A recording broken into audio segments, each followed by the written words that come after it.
Okay, let's dive right into this explainer. We all use the word. We all feel it. Honestly, stress pretty much dominates modern life, doesn't it? But here's the secret.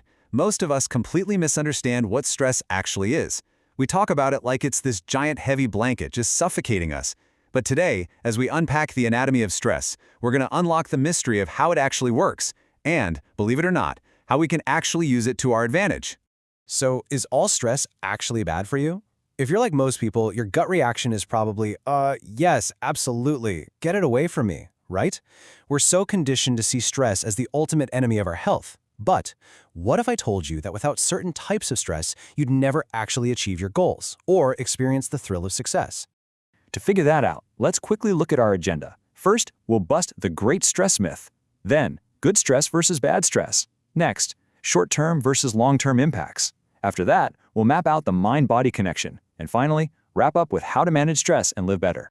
All right, Section 1, the Great Stress Myth, a paradigm shift. The foundational core of what we're talking about today really comes down to this quote. Not all stress is the same. Understanding its types helps us manage it better. Look, treating stress like it's just one big monolith, actually scratch that, treating it like a one-size-fits-all problem is our first big mistake. The physical flutter you feel right before accepting an award, well, that's stress, but so is drowning in debt, and they are profoundly different forces. Moving right along to Section 2, good stress versus bad stress, eustress and distress.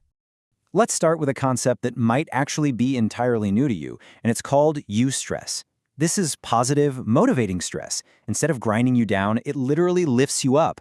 I mean, even the physical strain of an intense workout, that's a form of eustress. It's the biological fuel that helps us grow, sharpens our focus, and pushes us right across the finish line.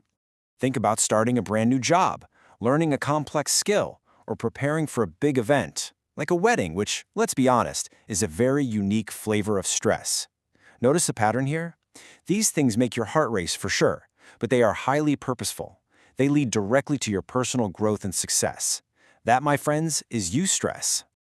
But, if eustress is the wind in your sails, distress is the anchor dragging you under. This is the harmful, negative stress caused by overwhelm, deep fear, or pressures that just feel impossible to handle.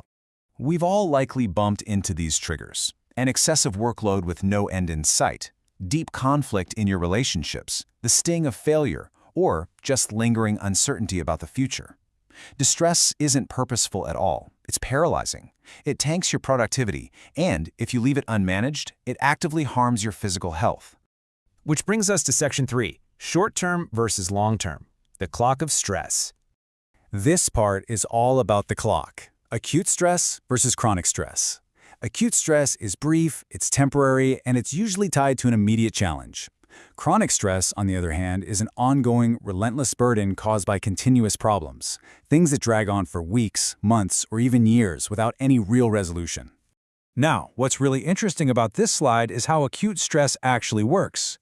Hitting a tight deadline, prepping for an exam, or getting stuck in a massive traffic jam. Interestingly, because this only lasts from a few minutes to maybe a few days, in small doses, it actually worked for us. It's the literal survival mechanism that gets you to slam on the brakes in traffic or finally finish that project. Chronic stress, though, well, that's a completely different beast. Deep job dissatisfaction, ongoing financial problems, relationship difficulties, or long-term health issues, these keep your body stuck in a constant state of high alert. And the biological toll here is devastating.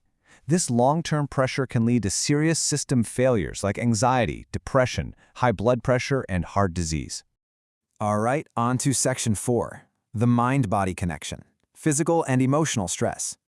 And this brilliantly illustrates that stress isn't just in your head, and it isn't just in your back either.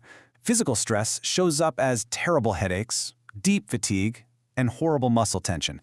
Meanwhile, emotional stress manifests as constant worry, sadness, and that exhausting, endless loop of irritability and overthinking. They're distinct, sure, but they are intimately connected.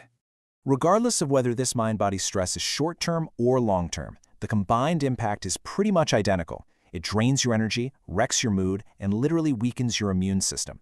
You really just cannot separate the physical response from the emotional weight. They drain your overall quality of life. Finally, Section 5, Manage Stress, Live Better, the ultimate takeaway. Okay, when we bring all these categories together like this, the picture becomes so much clearer. See how acute stress motivates us briefly, while chronic stress causes long-term harm? Eustress drives our growth, while distress reduces productivity. And all the while, physical and emotional symptoms are just draining our energy. Seeing it mapped out by duration and impact like this really demystifies what we're actually feeling. And when we zoom out to look at the holistic picture here, we see the true, interconnected spectrum of stress. The triumphant achiever fueled by eustress is miles away from the overwhelmed worker battling chronic stress. Good stress helps you grow, but bad stress, that requires your immediate attention and deep care. Because the crucial point here, the core lesson, is this: naming it is the first step to taming it.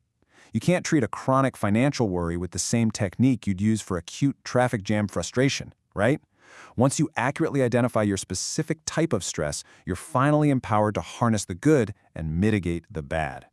So take a hard look at the pressures in your own life right now. Which type of stress is driving you today? Are you being fueled by the positive growth of eustress, or are you weighed down by the heavy anchor of chronic distress? Take a moment, identify the source, and take back control of your well-being. Thanks for exploring with us today, and keep looking closely at the world around you.